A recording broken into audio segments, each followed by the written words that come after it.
श्री पुरुषोत्तम की जय। परम पुरुष नारायण भगवान की जय। श्री दुर्वासा ऋषि की जय। इस प्रकार उस ब्राह्मण की कन्या को अनेक प्रकार से दुर्वासा ऋषि पुरुषोत्तम मास की महिमा का वर्णन करके समझाते हैं और कहते हैं कि गंगा के 12,000 वर्ष तथा गोदावरी के एक समय के स्नान तथा सिंह में बृहस्पति के सिंह राशि में जब बृहस्पति हो तो उसका एक बार स्नान करने से जो फल प्राप्त होता है वही फल हे सुंदरी किसी भी स्थान पर एक बार स्नान करने से इस महीने में प्राप्त हो जाता है। लगातार 12 वर्ष तक गंगा जी में स्नान करने का जो फल है वो फल किसी एक दिन भी सूर्योदय से पूर्व स्नान करने पर इस महीने में प्राप्त हो जाता है। गोदावरी के एक समय स्नान करने पर जो फल मिलता है वह फल भी किसी भी स्थान पर जल अथवा सरोवर में स्नान करने से इस महीने में वही फल प्राप्त होता है। सिंह के बृहस्पति में एक बार गोदावरी में स्नान करने पर जो फल मिलता है वह फल इस महीने में किसी भी नदी सरोवर ताल तलैया पोखर में स्नान करने पर प्राप्त होता है। हे सुंदरी, इसमें दान तप जप इत्यादि करने से निश्चित ही मनोकामना पूर्ण होती है, इसमें किसी प्रकार का संशय नहीं है। इसलिए भगवान परम पुरुषोत्तम श्री कृष्ण के प्रिय इस महीने को तुम भी सेवन करो हे बाले, तुम्हारी मनोकामना निश्चय ही पूर्ण होगी। मैं भी इसी पुरुषोत्तम मानकर सेवन करता हूं। यह केवल महीना नहीं है, यह साक्षात भगवान पुरुषोत्तम का स्वरूप है। मैं भी ऐसा मानता हूं। हे सुभगे, इसलिए तुम भी इसका सेवन करो साक्षात पुरुषोत्तम समझकर। मुनि दुर्वासा इस प्रकार ब्राह्मण कन्या को कहकर चुप हो गए। श्री कृष्ण बोले, दुर्वासा के वचन सुनकर वह कन्या क्रोधित होकर कहने लगी, हे ब्राह्मण, आपकी वाणी मुझे अच्छी नहीं लगी। ऐसा कहीं होता है? माघ का महीना, कार्तिक मास, वैशाख का महीना सेवन करने पर क्या इस पुरुषोत्तम मास के महीने से कम फल प्राप्त होता है? शिव, पृथ्वी, सूर्य, अंबिका एवं गणपति की सेवा पूजा क्या इस पुरुषोत्तम मास के पूजन से कम फलीभूत होती है? व्यतिपात इत्यादि योगों को आप छोड़कर इस महीने की इतनी प्रशंसा क्यों करते हैं? यह महीना तो 100 महीनों में निंदित है, इसे तो मलमास कहा जाता है। आपको लज्जा आनी चाहिए इस महीने की इतनी प्रशंसा करने पर। इस महीने में तो सूर्य की संक्रांति भी नहीं पड़ती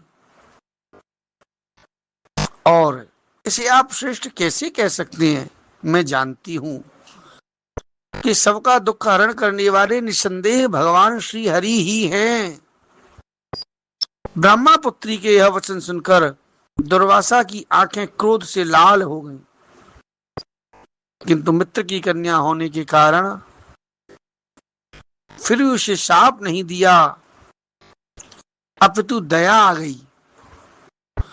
उसे अपना हित और अनित जानने के योग्य नहीं समझा, उसे अबोध जाना। पुरुषोत्तम मास की महिमा बड़े बड़े विद्वान भी नहीं समझ सकते, तब यह साधारण अबोध मूर्ख बुद्धि वाले पुरुष तथा स्त्रियां कैसे इसकी महिमा को जान सकते हैं? यह जो बाला है यह तो पितृहीन है, बेचारी के पिता भी नहीं है, माता भी नहीं है, फिर कुंवारी है। दुख के कारण तप रही है, मैं यदि इसे शाप भी दे डालूं तो ये मेरा शाप भी सह कैसे सकेगी। इस प्रकार दुर्वासा ऋषि विचार करके अपने क्रोध का निवारण करते हैं और फिर कहते हैं, बाले तू मेरे मित्र की पुत्री है, इसलिए मुझे तुझ पर क्रोध भी नहीं आ रहा। तुम जैसा चाहो वैसा करो और मैं अब तुम्हें तुम्हारा भविष्य बताता हूं, वह सुनो। और दुर्वासा ऋषि कहते हैं, तुमने पुरुषोत्तम मास का निरादर किया है, उसका निरादर करने का दंड इस जन्म में अथवा दूसरे जन्म में तुम्हें निश्चित ही प्राप्त होगा। मैं तो इस समय बद्र का आश्रम श्री बद्री विशाल भगवान के दर्शन करने के लिए, नर नारायण भगवान के दर्शन करने के लिए जा रहा हूं। तुम्हारा कल्याण हो, मेरा समय नष्ट न हो। होनहार शुभ और अशुभ को कौन मिटा सकता है, जो होना है उससे कोई बदल नहीं सकता। भगवान श्री कृष्ण बोले। इतना कहकर दुर्वासा मुनि वहां से उसी समय बद्रीनाथ के लिए प्रस्थान कर गए और वह कन्या पुरुषोत्तम मास की बुराई करने के कारण उसी समय तेजहीन विद्याहीन हो गई। तब बहुत देर तक कन्या ने सोच विचार कर शीघ्र ही प्रसन्न होने वाले पार्वतीनाथ भगवान शिव का पूजन करना प्रारंभ किया। पूजन करने का निश्चित कर और वह मेधावी ऋषि की पुत्री उग्र तपस्या करने का विचार करने लगी। सूत जी महाराज बोले, इस प्रकार उसने महामुनि के वचन का निरादर किया और बहुत फल देने वाले लक्ष्मीपति एवं सावित्रीपति ब्रह्मा का पूजन त्याग कर केवल पार्वतीनाथ शंकर भगवान की आराधना का मन में निश्चय करने लगे। नारद जी बोले, हे महामुनि, इस कन्या ने बड़ा कठोर कर्म आरंभ किया, जिसे बड़े बड़े ऋषि मुनि लोग भी करने में कठिनता का अनुभव करते हैं।